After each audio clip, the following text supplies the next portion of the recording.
দীর্ঘদিনও শেষ হয়নি খুলনা নগরীর ৮৬টি সড়কের কাজ ফেলে রাখা হয়েছে খোঁড়াখুড়ি করে। এতে চরম ভোগান্তি পোহাচ্ছে নগরবাসী।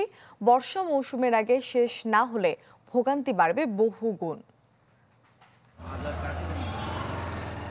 কোথাও শুধু ফেলে রাখা হয়েছে বালু, কোথাও আবার ইটের সুরকি ফেললেও সমান করা হয়নি। এভাবে অর্ধেক কাজ করে ফেলে রাখা হয়েছে দিনের পর দিন। ২০২২-২৩ অর্থবছরে খুলনা নগরীর ৩৩টি সড়ক সংস্কারের জন্য কাজ পায় একাধিক ঠিকাদারি প্রতিষ্ঠান, যা শেষ হওয়ার কথা ছিল গেল বছর। একই অবস্থা আরেকটি প্রকল্পের আওতায় ১৩টি সড়কের। চলতি বছরের প্রথম দিকে শুরু হয় আরও ৪০টি সড়কের সংস্কার কাজ। এগুলো আগামী জুন থেকে সেপ্টেম্বরের মধ্যে শেষ করার কথা থাকলেও গতি নেই। এতে ভোগান্তিতে নগরবাসী। রিক্সা গাড়ি চলতে পারে না ঠিক মতন, উঁচু নিচু রয়েছে, কোথাও গর্ত ভাঙ্গাচোরা, হাঁটা যায় না, লোকের রাস্তায় পড়ে রয়েছে ২-৩ বছর, এরা কোনো কাজই করে না। বর্ষার আগে এসব সড়ক সংস্কার শেষ না হলে ভোগান্তির মাত্রা বহুগুণ বাড়ার আশঙ্কা করা হচ্ছে।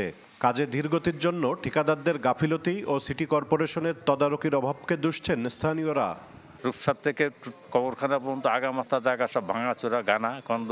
একটা বাচ্চা নিয়ে হাঁটে স্কুলে যাওয়ার সময় নেই, যাতে পারে না। আর আল্লাহ তাআলা যদি এই তোরা বৃষ্টি আসতেছে, কি কঠিন ভয়াবহ অবস্থা একমাত্র এই এলাকার লোক ছাড়া কেউ জানে না। আমরা তো কাজ করতে চাই, আমরা ঠিকাদার প্রতিনিধি যারা, যে আমরা ঠিকাদারি যে আমাদের প্রতিষ্ঠান কাজ করছে তারা চেষ্টা করতেছে। এখন সোয়ারেজের কাজটির গতিটা একটু যদি বৃদ্ধি পেত তাহলে আমরা বর্ষার আগেই ম্যাক্সিমাম রাস্তার কাজগুলো শেষ করে দিতে পারতাম। ওয়াসার খোঁড়াখুড়ির জন্য অনেক সড়কে কাজ বন্ধ রয়েছে বলে দাবি খুলনা সিটি কর্পোরেশনের প্রধান প্রকৌশলীর।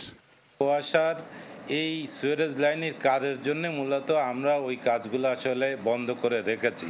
তো ইতিমধ্যেই বেশ কিছু রাস্তা ওয়াসার শেষ হয়ে গিয়েছে। ২ মাসের ভিতরে অন্তত যে শহরের যে খারাপ অংশগুলো আছে, রাস্তা চলাচল অযোগ্য রাস্তাগুলো চলাচল যোগ্য করে দেওয়া সম্ভব হবে। খুলনা নগরীর ৮৬টি সড়ক সংস্কারে খরচ ধরা হয়েছে ১৩২ কোটি টাকা। মামুন রেজা, চ্যানেল 24, খুলনা।